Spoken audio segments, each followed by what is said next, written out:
Right guys, in today's video I'm going to be showing you how I painted this with my VR headset using augmented reality. I'm having to re-record all of this because none of the audio in my last clips were actually recorded, so now you're getting me on the screen talking about everything that's going on, so let's get started. So on the VR headset you can see that I have downloaded an app called Contour. I think I paid like £7 for it. I don't know what that'll be in different countries and different currencies.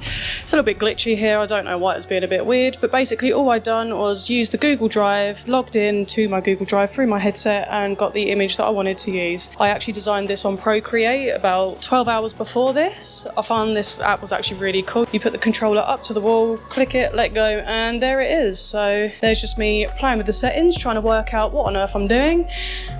It was a bit tricky at first, it took me quite a few tries, but after a while I got it where I wanted it to be, and once it was there, I started tracing.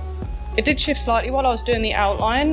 There were some parts where it was like, almost like it was tilted away from the wall, so I kind of just stood back and drew as I needed, and because I already know how to draw and stuff like that, I thought I'd just work out the pieces as I go. So here we go, there's a little bit of a little montage going on.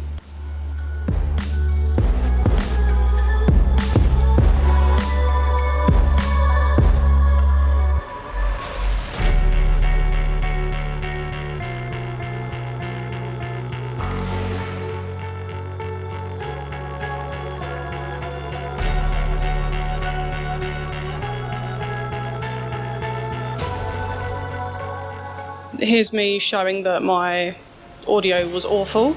I'll just remove the audio and I will talk instead. Basically the nib of the Sharpie kept retracting, it must have been a cold day, into its little sheath thing. I don't know what it's called. The pen, the casing of the pen. The nib was disappearing into the casing of the pen. So I decided to just go straight in with just black paint and outlining it. Managed to get OneRandomDolly outlined in the Sharpie, which kind of made it a little bit easier, but it didn't really make that much of a difference in the end, to be honest.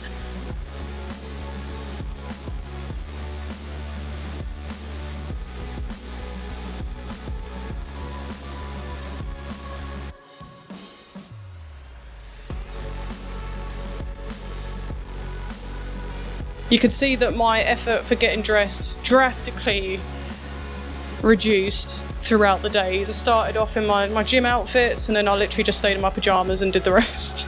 I went for like a dry brush with the shadows for the black on the roses and stuff. I actually really quite liked the effect. It was very similar to the actual design itself.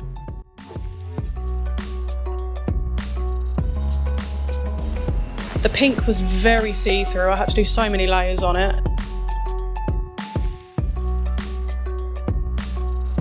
And I want to get you some footage of the wall itself now in real time, just kind of show you how it looks, and then after that I will let you know what it is that I'll do differently next time. Should we do like a fun little reveal? I don't know if it'll work. Here you go, right, you ready? And go! Ta-da! Here it is.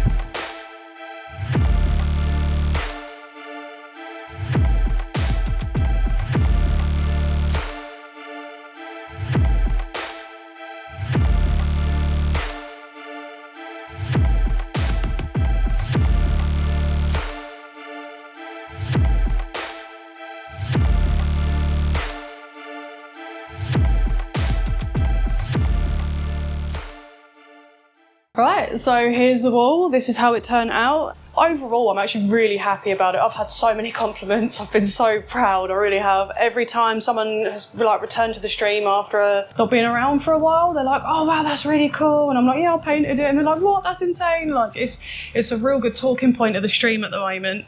And what I was planning on doing was actually using either this pink light or this rope light. It goes around the back of the room now. I was actually going to be using this to go around the edge of the shield, but because of the layers of paint and the way it's secured, it just wouldn't look right. So the paint did peel off and I had to re-go over it, and there are like a couple of shiny bits now, so it's not really ideal, but from where you guys see it from, it's perfect.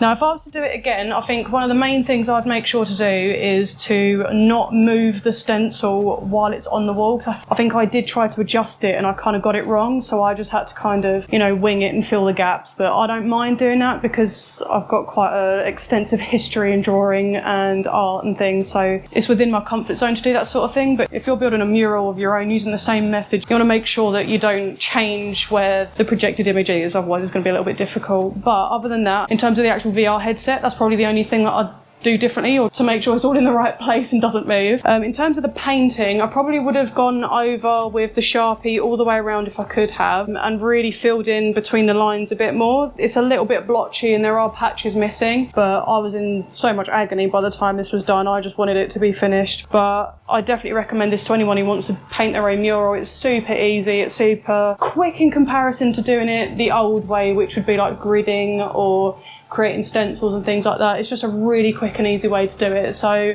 don't be scared. If you've got a VR headset, give it a try, because honestly, it's a game changer. I'll link the app in the description so you don't have to worry about searching for it. And I'll put a bit more of a breakdown in the description as well about how I managed to get my file onto the headset, because it's actually really difficult for me for some reason. Like, I couldn't just plug the headset into the computer and just transfer a file.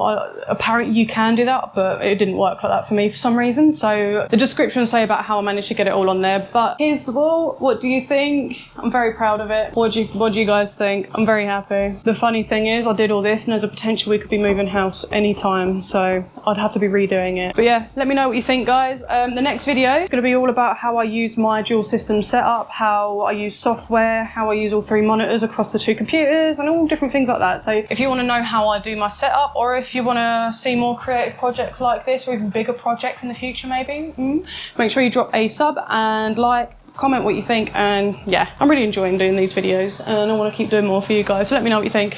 I'll see you in the next video. Thank you and bye.